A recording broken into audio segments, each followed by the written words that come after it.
Este tema queremos analizarlo junto al economista Alejandro Alarcón. Señor Alarcón, muchísimas gracias por acompañarnos en Marca Registrada. Me gustaría primero una opinión general suya respecto de lo que se ha conocido hoy día sobre el Instituto Nacional de Estadística y esta manipulación posible del IPC. Bien. Buenas noches, Mónica. Creo que la situación es muy grave, lo que se ha denunciado es muy grave, y creo que tiene dos miradas. Una inmediata, que tiene que ver con una UF más alta, porque como sabemos el IPC y la UF están extremadamente relacionadas, y por lo tanto UF más alta significan que los contratos que hay detrás por distintos ítems, ya sean estos desde colegios hasta lo que se paga por los créditos hipotecarios, lo que se paga por seguros y lo que se paga por arriendo, etcétera, etcétera. Por lo tanto hay un impacto en la vida de los ciudadanos. Y segundo, hay una reflexión respecto a la modernización del INE, cosa que se ha venido conversando desde hace mucho tiempo, incluso en distintas administraciones. El día de ayer la ex directora del INE, Jimena Clark, que es una excelente directora, también se quejó de lo mismo. La pregunta es por qué sigue durmiendo ese proyecto en el Parlamento y no se agiliza una cuestión que a esta altura es obvio que requiere una modernización. Okay. Vamos con la primera parte que tiene que ver con los efectos de un IPC alterado. ¿Podría haber también desde el punto de vista de algún ciudadano o incluso de, no sé, de quien se sienta afectado, podrían haber incluso tal vez medidas en contra de quienes producen la información? ¿O usted cree que es algo que algunos dirán es solo un 0,1, pero también depende del margen, depende a cuántos afecta? ¿Usted cree que pueden venir algunas reacciones desde consumidores, ciudadanos, en fin?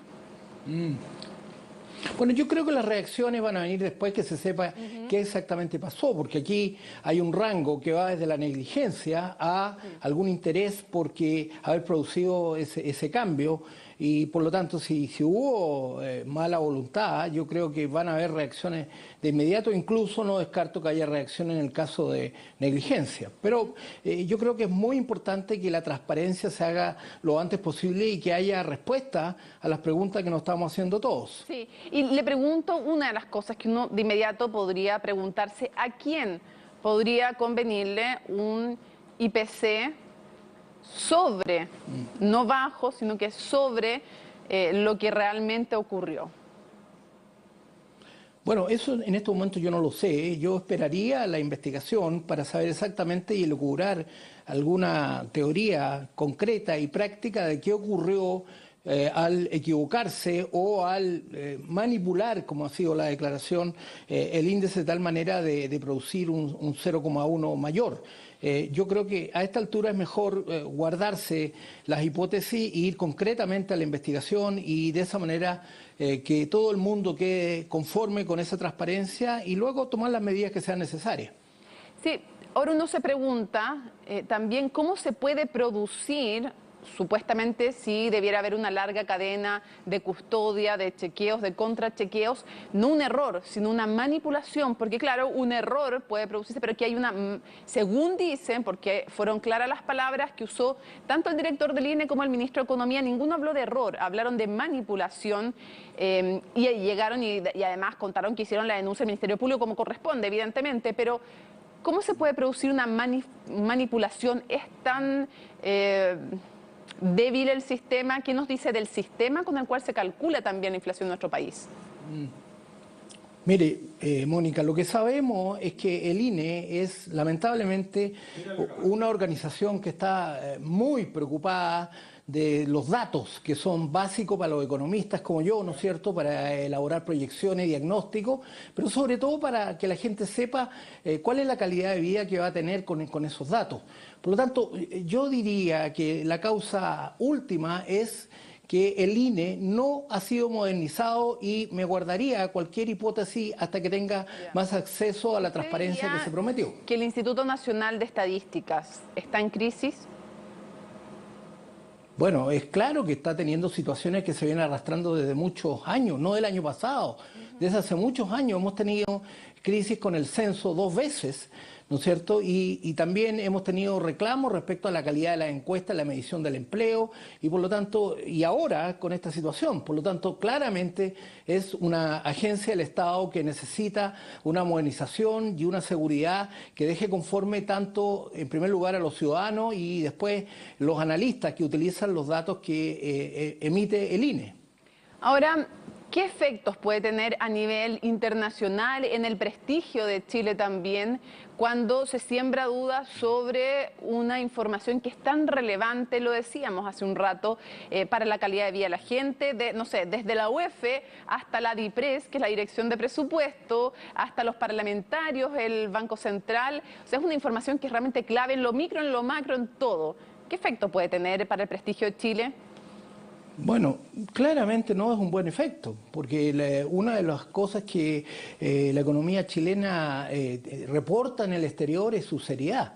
Y por lo tanto, incluso la OCDE ha estado involucrada en hacer observaciones al proyecto de ley que está en el Parlamento, y por lo tanto lo que tiene que hacer la autoridad ahora es reaccionar rápido a este verdadero desafío al verdadero desafío que se le presenta. Porque realmente esta situación hay que corregirla y rápido.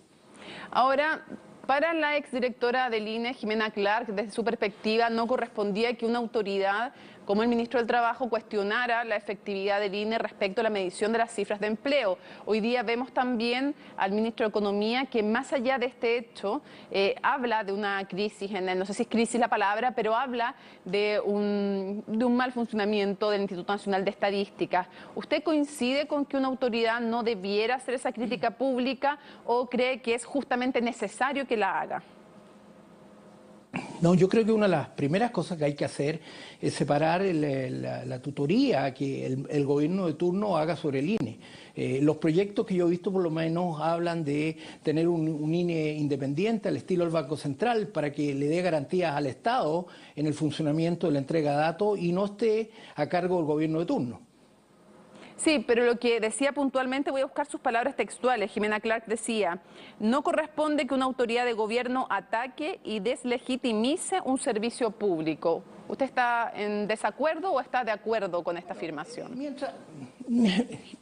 Mónica, mientras la legislación indique que el INE es una entidad que depende del Ejecutivo, van a seguir ocurriendo esas situaciones. Más que uno esté de acuerdo o no, es una situación que tiene que ver con el estatus que tiene en estos momentos el INE dentro del Estado, y por lo tanto mi recomendación es que rápidamente se tienda a separar esa tutoría que hace el gobierno de turno sobre esta tan importante entidad del Estado.